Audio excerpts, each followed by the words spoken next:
Free ball.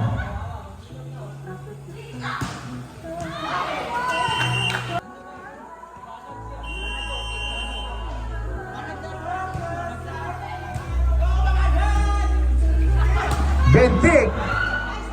Nagagawan. Kabansan.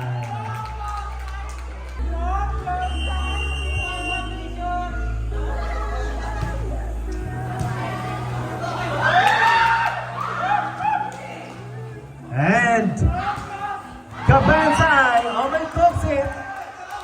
Sends it down. Sends it long. This time serving Babatid.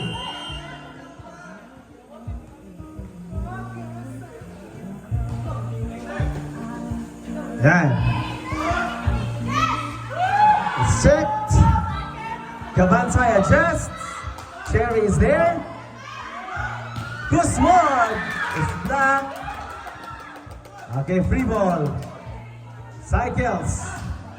Kabansay.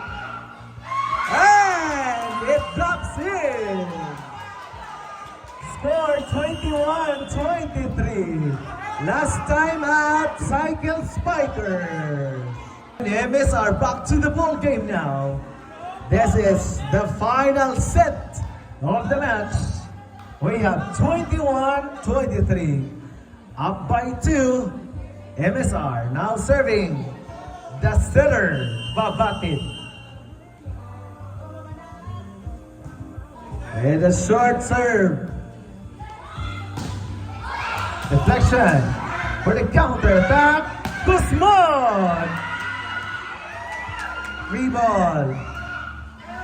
Another try.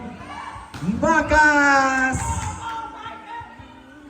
Kabansay adjust. 22-23.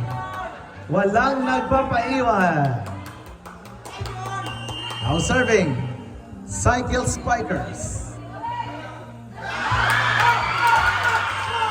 We are now tied at 23.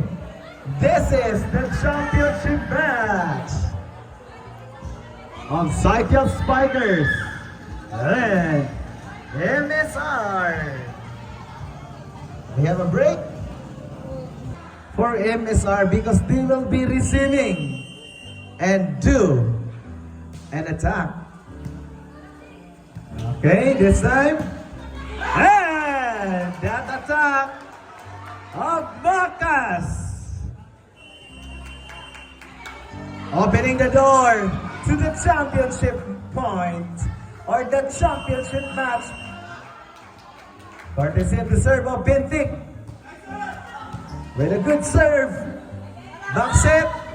Kabansay. Saves it. 24 on. Now Kabansay now serving. Osmond now serving. Extended set number 3. Miss receive. And free ball. Yeah! And the block sends to the championship point. Once again, congratulations MSR for being the champions in this first Invitational Women's Volleyball Tournament 2025 here in Barangay Tawid, Usami City. Congratulations!